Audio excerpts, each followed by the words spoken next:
I think we should address the elephant in the room as well. And it's fair to say that you two haven't always seen eye to eye on Ronaldo and why he was brought into the club and whether that's been successful. And, you know, we're seeing him tonight. He's the man of the match. Ralph Rangnick has talked about it being very much the next manager's decision as to whether he will be around. Are you certain that Ronaldo should be at that football club next season? Well, I do, yes, my own personal opinion, but obviously we don't know what's going on in the background. Ronaldo's body language tonight, even at the end of the game, certainly wasn't suggesting that he was leaving. I just look at the goals he's got, his performances warrant staying at the club. But Man United have to get players around him, they have to get other strikers in there, there has to be competition for places. If your leading goal scorer, the man you're depending on, is 37 years of age, then that's certainly not good. But I would certainly be holding on to Ronaldo. You might have to have the conversation, of course, the way you're going to play, or you're not going to be playing week in, week out. But why would you get rid of a player who scores that many goals? I don't see the logic in it. 18 league goals this season, Jamie. So do you still see, I don't want to put words in your mouth, but it felt like earlier in the season you were talking about him as the problem for Manchester United rather than the solution. No, my thing with Cristiano Ronaldo is that what he's doing at 37, he's 38 next year, it's unbelievable for a player at that age to still be scoring this goals. And never mind scoring this many goals, actually playing for Man United, playing for one of the biggest clubs in the world at 37. When do we see that? My problem has always been with Man United for buying Cristiano Ronaldo. I don't think one of the biggest clubs in the world that Manchester United are should be buying someone who's 37. He's still got his 20 odd goals. I said on this show, the first, after he'd been bought, he will score 20, 25 goals this season, but I don't think he'll get United any closer to the title in the position that they're in. Now, I've always been of the opinion that they should try and move him on. But right now, I might change that in the fact that I think there's that many sort of problems at Manchester United, what Rangnick's talking about.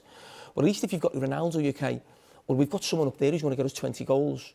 I still need to sort midfield out. I need to sort centre-back. There's that many players. There's 5 players leaving on a free. So, but going forward in terms of actually what the new manager would want from his team, you've just said, Roy, then that they need to bring strikers in. I think it's very difficult for a new manager to bring... who do you bring in? Man United need strikers. So the two they've got now is, I think, 35 and 37. Ronaldo's 38 next season. But we've seen this season, when Ronaldo doesn't play or gets brought off, it's a massive story. It was a massive problem for Ollie, I think, against Everton early on the season. There was one where, I think, even with Rangnick, he came off against Brentford. And I just think, if you're bringing strikers in, are they to play or are they to back up Ronaldo?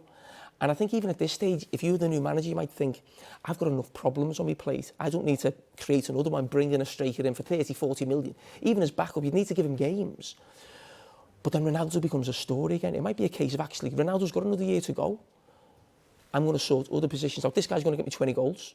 But Jamie, I think a top manager will come in and have that conversation with Ronaldo. And when he is brought off, you said to him, but you have to cut that rubbish out, like at Brentford, where he's shaking his head for 10 or 15 minutes after coming up. That's where Ronaldo has to be more mature and be a better leader. Yeah, we've said it before. Of course, you're disappointed when you come off, but don't keep it up. Don't keep it up for 1 or 2 days. That's where you got to sort that maturity out. And when you do have the conversation, if you make it clear to him, a top manager go, that won't be tolerated. And if he's not buying into that, then you go, well, you're not going to be part of my plans. But he wouldn't buy into that, Roy, would he? I mean, I think that's my thing. I just think, what would you do if you were Ten Hag coming? You've got one of the biggest names in the world. You know. But Jimmy, what I'd say to Ronaldo, when he went off against Brentford, for example, a good example, and he's coming off and he's shaking his head, you're like, that's the bit I don't get. You're Ronaldo. We've took you off. We're in a winning position, and actually the sub who came on for you scored a goal. Ronaldo, even at your age, 37, and you have to learn the hard way. Even Ronaldo has to look at the bigger picture.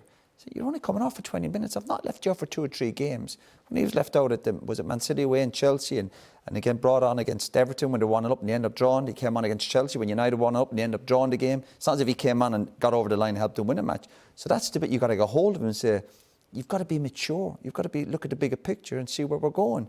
And again, I go back to, but if he's thinking, no, I want to play every minute and every game, you go, well, that's rubbish at your age now anyway. I just think, my thing is, like, I see Manchester United as one of the super clubs of world football.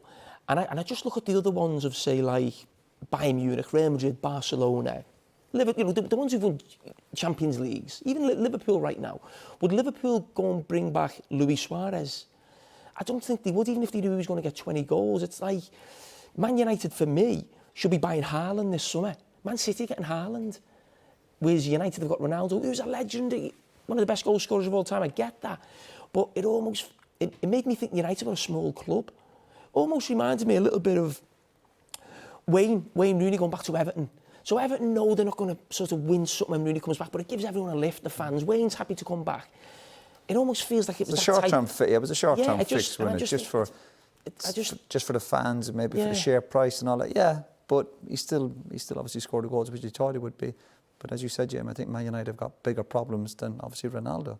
But it's something that has to be obviously looked at. There are suggestions that Erik ten Hag is already speaking to one or two players. Do you think he would have been the first one he called? I think so, yeah. Yeah, you would have thought so. If he's going to get lads on side and he's a senior player, he's a huge player, yeah, he'd be one of the first players you speak to, of course.